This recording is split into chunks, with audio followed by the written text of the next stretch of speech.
you all for being here this evening. We have to make sure we are back in council here in about 20 minutes, so I will try to make my remarks as brief as I can. For the last 7 weeks, our city government has been focused on responding to the direct threat to public health posed by the COVID-19 pandemic. Since I declared a local state of disaster on March 12th, we've taken extraordinary measures to protect our residents' health and safety, to increase the transparency around our collective response to the virus. But today, after weeks of intensive work by the new COVID-19 ad hoc committees that I created, the City of Dallas officially began the process of recovering and rebuilding. The City of Dallas City Council took several key votes today that will help people in our city deal with the effects that this unprecedented pandemic has had on all of us. And I'm proud to say that we are taking action. The City of Dallas expects to take a significant hit to its budget through the loss of sales tax revenue this fiscal year. Unlike the federal government, we have to balance our budget. And we can't simply print money here at City Hall the way the federal government can. Our budget pays primarily for essential personnel, such as police, firefighters, code compliance officers, parks, and other quality of life services. But we are putting the limited resources that we do have, including federal funding, to work for the residents of Dallas. We created and have now passed a package of relief measures for our residents and businesses that have been affected by the spread of COVID-19. First, we passed a small business continuity program. Through this program, and in combination with funding from our federal partners and private partners such as Goldman Sachs, we will distribute $5 million to local small businesses in the form of loans and grants. This money will go to businesses that can demonstrate a 25% drop in revenue because of COVID-19 and its associated restrictions. Small businesses are the lifeblood of the Dallas economy, and we will continue to look for ways to help our entrepreneurs who employ hundreds of thousands of people in our city. Second, we passed a mortgage and rental assistance program to help those affected by COVID-19. Through that $13.7 million program, we expect to help thousands of Dallas residents stay in their homes. And finally, we passed an ordinance to slow down the eviction process and encourage landlords and tenants to work together as they both faced hardships because of COVID-19. I want to commend our committee chairs who made this relief package possible. As I said during today's City Council meeting, it is important to have committee chairs who demonstrate leadership, sound judgment, and an understanding of the need to seek input from stakeholders and expertise. Chairman Casey Thomas, who leads our ad hoc committee on COVID-19 economic recovery and assistance, and Chairman Adam Magoo, who is also our Deputy Mayor Pro Tem, and who leads our ad hoc committee on COVID-19 human and social recovery and assistance, are here with me today and will talk a little about their work in just a few moments. Collectively, these measures represent a significant undertaking meant to help as many people as we can under the financial restraints that we have as a city. And we will continue to explore ways to help people recover and to provide vital city services. I want to say to our entire city that I understand that times are tough right now. COVID-19 has hit us all very hard. People are seeing pay cuts, furloughs, and even layoffs. Retirement accounts, if you have one, have almost certainly taken a hit.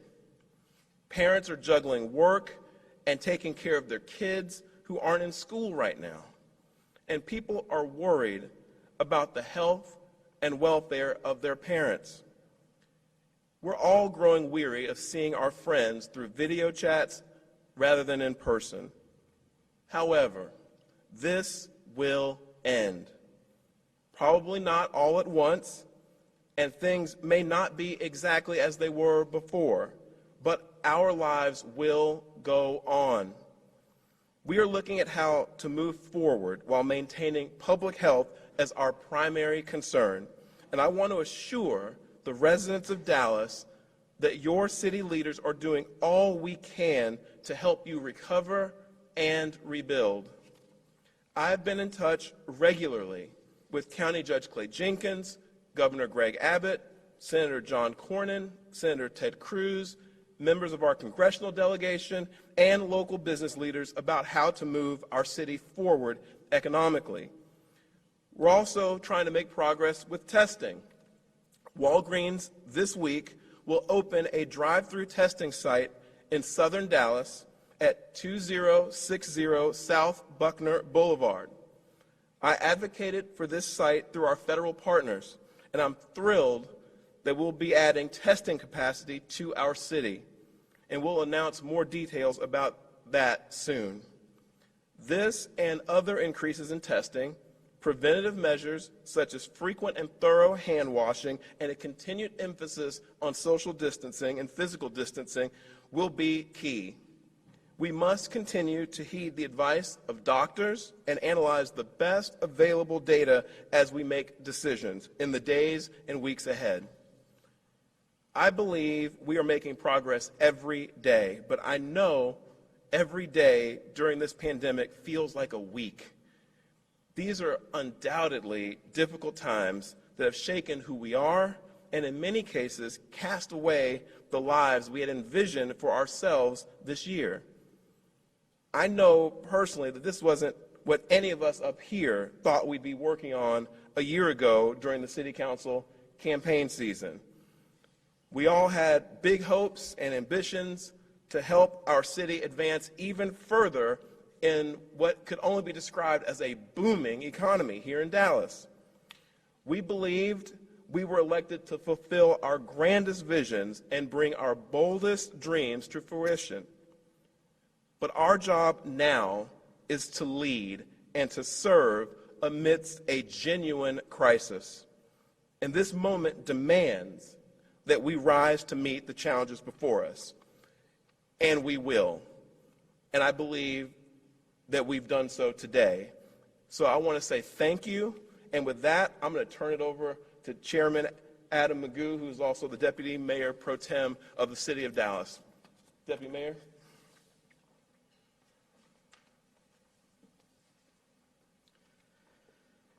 Thank you, Mayor. I want to thank all our first responders, all our hospital workers, teachers, and really thank all of you that are in this room today that are taking risks, knowing the impact this has on your family and just as it does all of us experiencing these times. It's hard sometimes to put to words what all we're working on and all the efforts we're taking to try to mitigate the impact on our community and our citizens. But I stand here today, I'm full of gratitude and full of hope. In just a short time on our committee, we have put some excellent work together from so many of those that are your elected officials in this city. Both committees, and I thank our chairman, Mr. Casey Thomas, have put sort of our own lives totally aside for this and have spent countless hours working together. In the last just over a month, we've had over 5 committee meetings, which is not our normal process. But in those meetings, we've been able to complete needs assessments. We've been able to talk with stakeholders at every level of our community, impacted folks across our city. We've come back with needs. We've established collaborators. Each one of the council members on our committees have a certain area of focus that aligns with their strengths of their service, both pre-council and certainly in their time serving on council. We have been able to partner with our schools, our youth services, our hospitals, our first responders at every level, and we've seen fruit come from great relationships and great collaborations. One of those highlights comes from our work that we were able to pass today. We were able to pass a COVID notice of potential eviction that it gives some much needed assistance to our tenants across the city. those that are struggling because they've lost a job, been laid off, just not been able to work due to the shelter in place, now will have additional time in order to work out agreements with their landlords and with the people that they're renting from.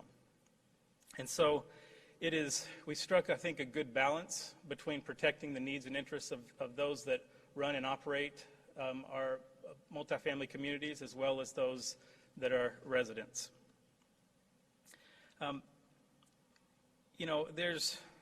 That's just one step, and there's a lot more. We can answer questions on that if you have them later. But we've also, just in a short amount of time, if you look back, between a good work of our city staff and our council members, we have stood up a homeless shelter at K. Bailey Hutchinson Convention Center. Through the work of Councilmember Kara Mendelson, we have improved the 311 system to get information back out to community members in our city. Jaime Resendez has spent a great deal of effort working with our schools around youth services and working to connect the digital divide and get more access to students who are now taking so many online classes. He's continued to help with food insecurity and get food where it needs to be. I want to mention a program where we've partnered recently with Cafe Momentum here in downtown, who's hiring those that are been laid off in certain circumstances and with kids that they've worked with for many years to provide meals, and partnering with school districts, in this case Richardson Independent School District, to provide meals not only to the days when the kids are missing meals, but also on the weekends. And so support has come from everywhere. We have amazing philanthropic communities that have come alongside the work we've doing.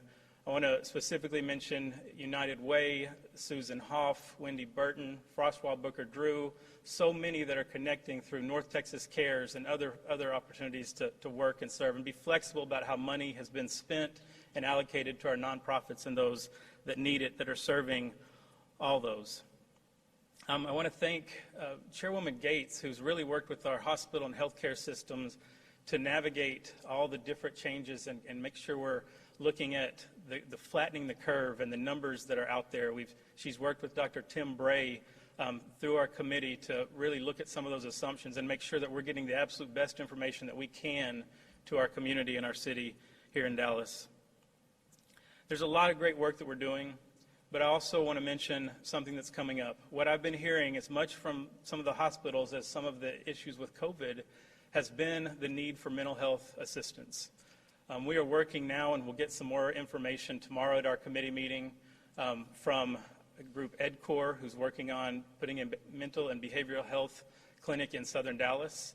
They're partnering with UT Southwestern, with Dr. Trivedi, and a number of folks in the mental health area to look at those needs. We're getting just as many calls from folks that are struggling right now as anything else. And so we're going to be continuing to focus on that with some of our future work in our committee.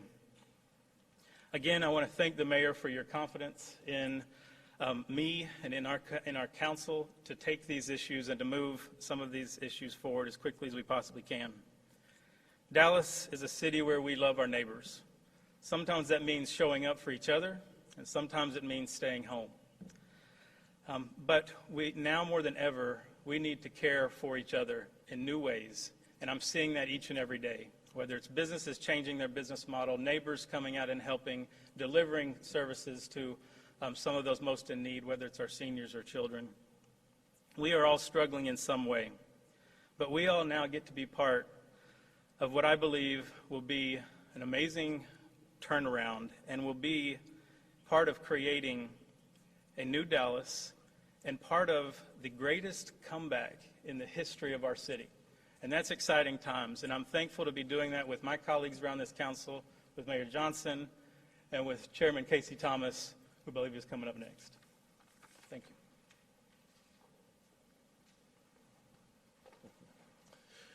Thank you, Deputy Mayor Pro Tem Magoo.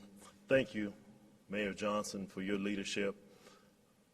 In a short period of time, the council has been given a challenge, given an assignment by our mayor to lead the effort for social and economic recovery. The mayor charged me as chair with the responsibility of making sure that our business community is brought back alive and once again has an opportunity to thrive. I want to thank several of the colleagues who serve on the Economic Recovery Committee. Councilmember Chad West has done a great job leading up the effort for our small businesses, hosting teletown halls for small business owners with the Small Business Administration, making sure that they know what's required and expected of them. Also, some of our businesses that are Spanish-speaking only, making sure they have that information as well.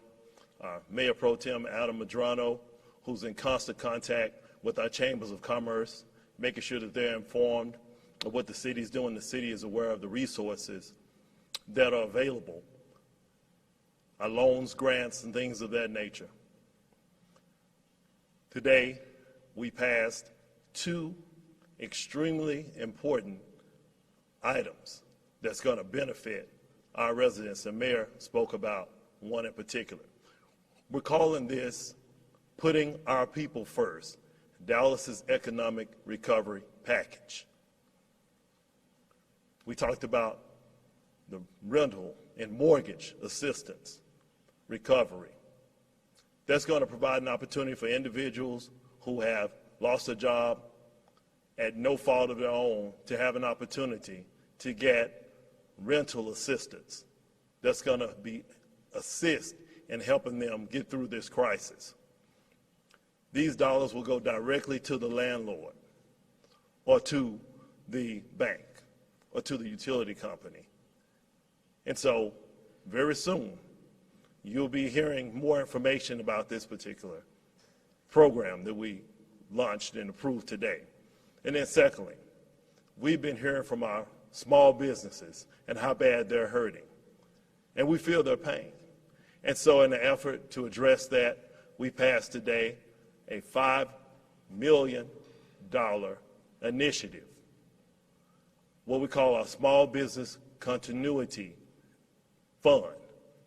$2.5 million grants for our small businesses, $2.5 million loans for our small businesses, $1.25 million in grants set aside for businesses that represent historically underutilized communities.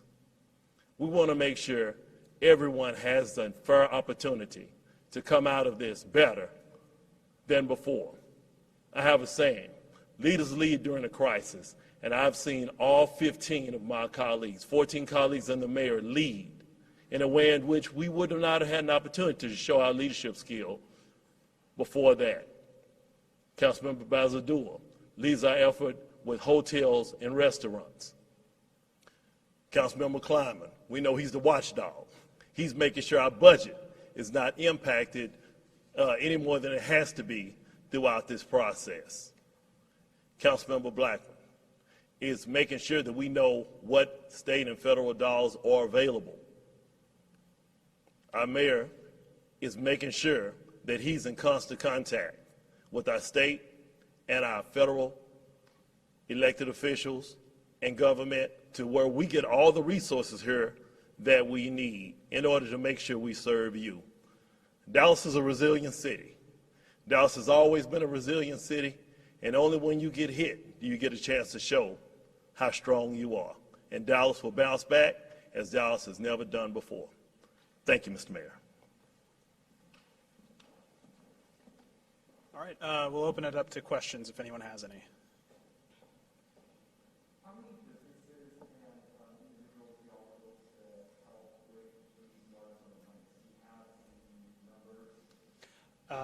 The question is, how many businesses and individuals can we help with this? I don't know if either of you two want to address. Casey, you want to take that? Sure. With the small business grant, we're talking about up to $10,000 out of $2.5 million. And so we're looking at several hundred businesses being able to benefit. With the loans, $50,000 out of the $2.5 million, same thing, hundreds of businesses. And so we can do the simple math and see that we are committed to making sure that every business has an opportunity to benefit from these funds that meet the criteria and qualifications.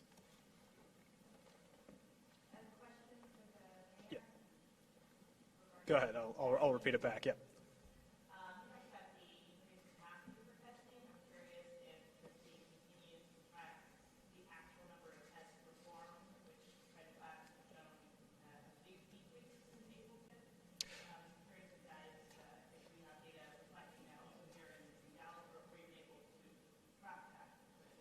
Right, and I actually got your email about that. I just haven't had a chance to work through it yet.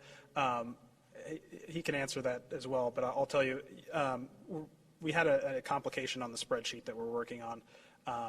We have seen an increase in testing. Some private labs, the numbers dropped off a little bit, but we've also seen a big increase in the federal tests, which aren't reported the same way to the city. So some of those specimens might be taken, they may be included in those numbers, they may not be. That's the explanation that I've been given. So we're still getting the reports, but we're kind of working through a few issues right now. Do you want to add anything else, or? I'll just briefly say that one of the things that I thought was very important during this pandemic was for the city of Dallas to be a national leader in transparency around this disease and how it spreads.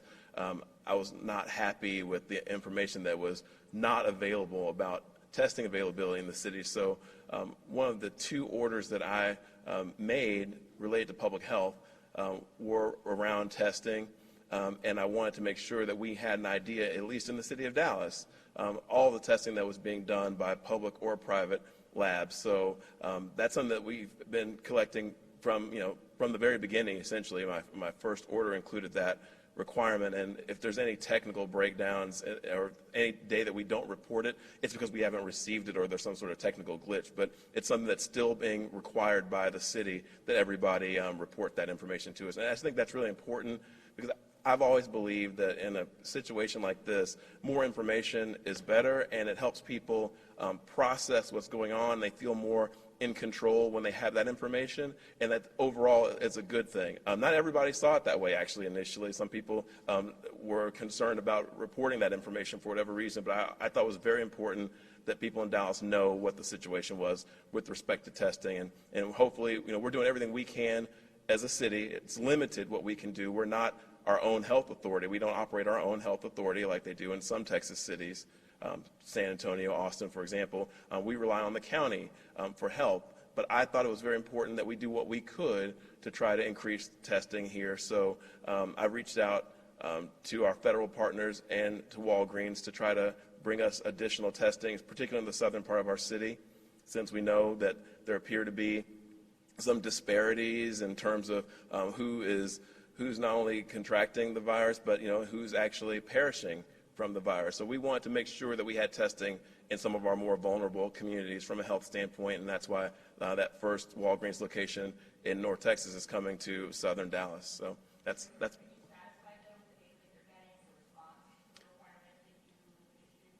We've had good compliance with the requirement. The only issue with it is this. The way it's reported is private labs who are doing the testing themselves in the city of Dallas, who have their labs physically in the city of Dallas, are subject to our order. We have jurisdiction over them. The county is complying with sending us their testing results from the public health lab that they operate.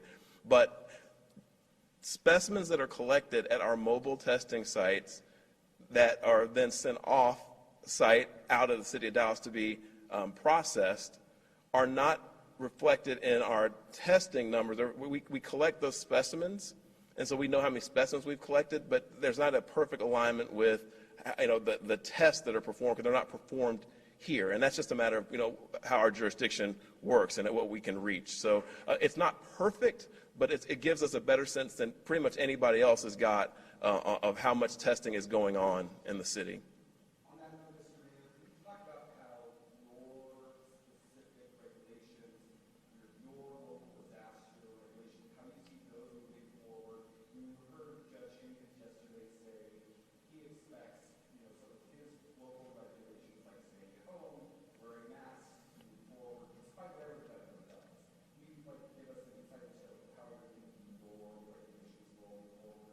Okay, I want to do something that I think is really important to do. We just had a conversation at the council about this, and I think this might be the last question I can take before I have to go convene the meeting again.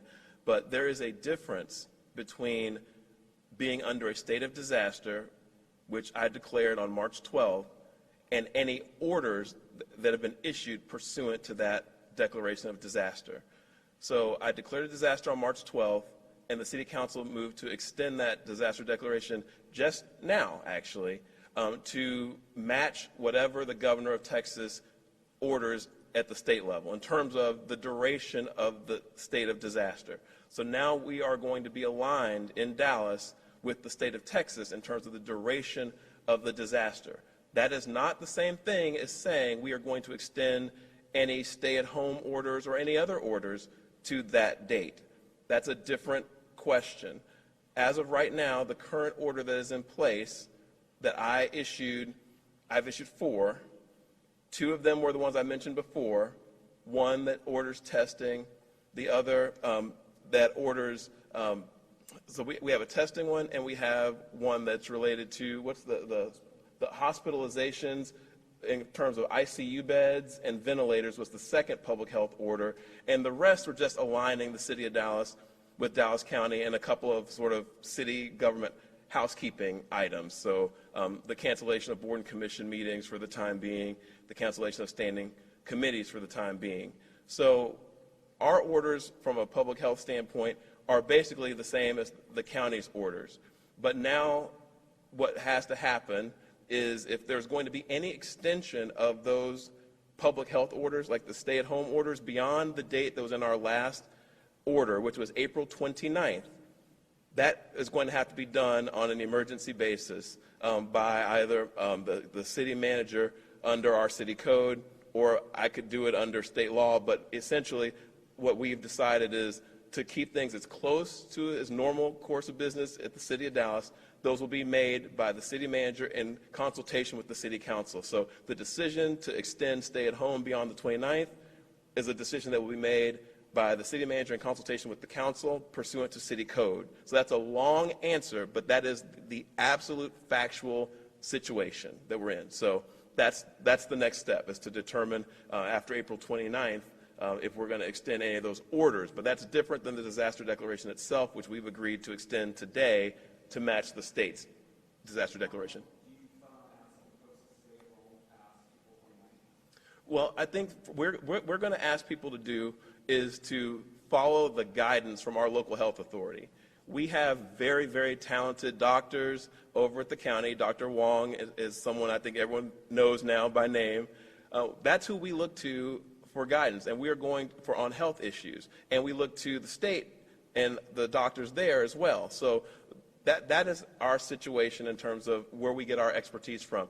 I'm not an epidemiologist or a doctor of infectious disease or anything like that. So I won't be recommending anything different than what our public health authorities recommend. But I can tell you this, everybody up here would like to see things get to normal as quickly as possible. We want to get back to work. We want to reopen our economy, and we want to get our lives back on, but we want to do that responsibly.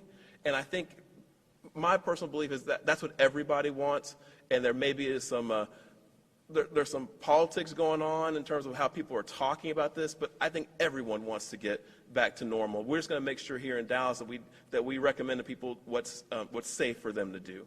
How are you moving to better collaborate with a regional response? That there aren't these conflicting orders or confusion. How are you working with Judge Shakes? How are you working with other city mayors in the region to make sure that there is a unified response? This is really the last one I can take, but I kind of alluded to that before when I said what we've done, I've issued very limited orders on purpose because I think that the county is setting the pace on the public health aspect, and we are just keeping pace with the county to make sure that all of Dallas is in alignment with the county, because there are parts of Dallas that aren't in Dallas County, and if we don't issue orders to align those parts of our city, they'll be under different rules. And so that's what we've been doing. That's what we'll continue to do. We'll continue to try to keep alignment there. But the bottom line is we've been in constant communication, the county judge and I. We can't really control what other jurisdictions do, what mayors out in Tarrant County do and other things, but we've tried to keep a very close alignment with the county and to make sure that folks who live in Dallas aren't subject to confusing and different orders. And that's also what we attempted to do today by making our disaster declarations expiration line up with the state of Texas to minimize confusion. Sure, well, do you guys have to get back to the council meeting? I need to. Okay. Sure. Yeah, I can follow up with you about that. We do have a timeline. I think the application process, if you guys want to go ahead and go, I'll just. All right, but yeah, by June 15th. Yeah, absolutely. So we're looking to be very aggressive with this. We got this to full council in 4 weeks, which for city government is unusual. We're looking, and this is all tentative, for the actual application to go live on March 4th. And then between May 4th. May 4th, and between May 4th and May 11th will be the window for businesses to submit applications. We're looking at the 15th as when we'll begin reviewing those applications. And once again, this is tentative. June 15th is the day in which we expect to begin making our payouts. So that's our tentative timeline. That's it. Yes. Is there any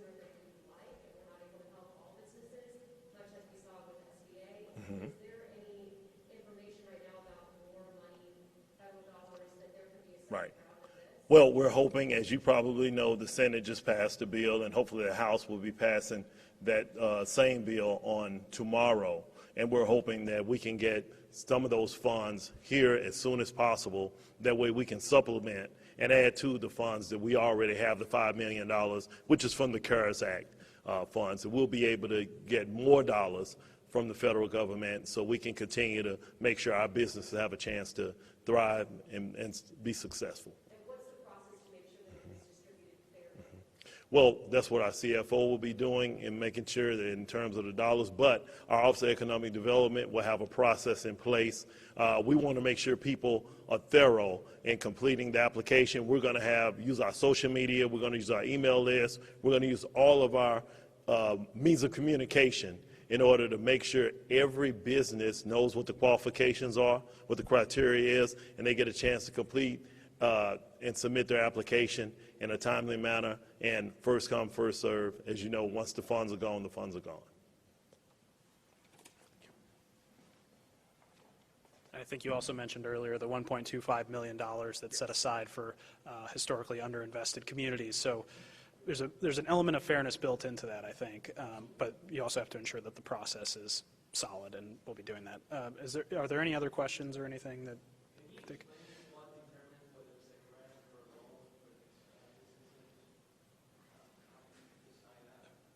I mean, I think they apply, right? I mean, they apply for a grant or a loan depending on their needs. Right, yeah, it's part of the application process. Let me ask one more question about renters. I know that there are people who are suffering who are not, $69,000 income, family of four. What would you say to them who are not going to get this assistance? I know that it's stipulated because of HUD, right? It's federal money, so there's specific requirements, but there's still a lot of people who are hurting who are not being reached by this. Right. Chairman Thomas, do you want to take that? Yeah, sure. I think Chairman, did you also? Yeah, and if he wants to add to it. One of the main things that we want to do is we want to be also a resource. We have a resource guide, and I think that's something that Deputy Mayor Pro Tem Magoo's committee has done an excellent job of making sure prior to the city having funding available that we make sure that all our residents know that there are other funds that are available to provide assistance for them. And he may want to speak about that, the resource guide that's available. I mean, the real answer is we're just not going to have enough funds for everybody. And so we've got to try to use what we have strategically. And that's why we spent a lot of time on this ordinance to give landlords and tenants more time to negotiate payment plans and lease modifications or whatever the case may be. Because while we are encouraging, we built protection into this ordinance also to help those that will make application and fit the requirement to get some of the rental assistance. A lot of this is just going to be the negotiation between landlords and tenants, extending that amount of time and hopefully working out agreements that can keep people in their homes, because we're still asking folks to stay in their homes. We need to try to help make that available as much as we can. All right, anything else? I know Deputy Mayor Pro Tem has to get back to the meeting. There's still more meeting to have, so anyone? All right, well, thank you for coming out. I will take any follow-up questions that you have if you want to email or call me. We appreciate you coming. Thank you very much.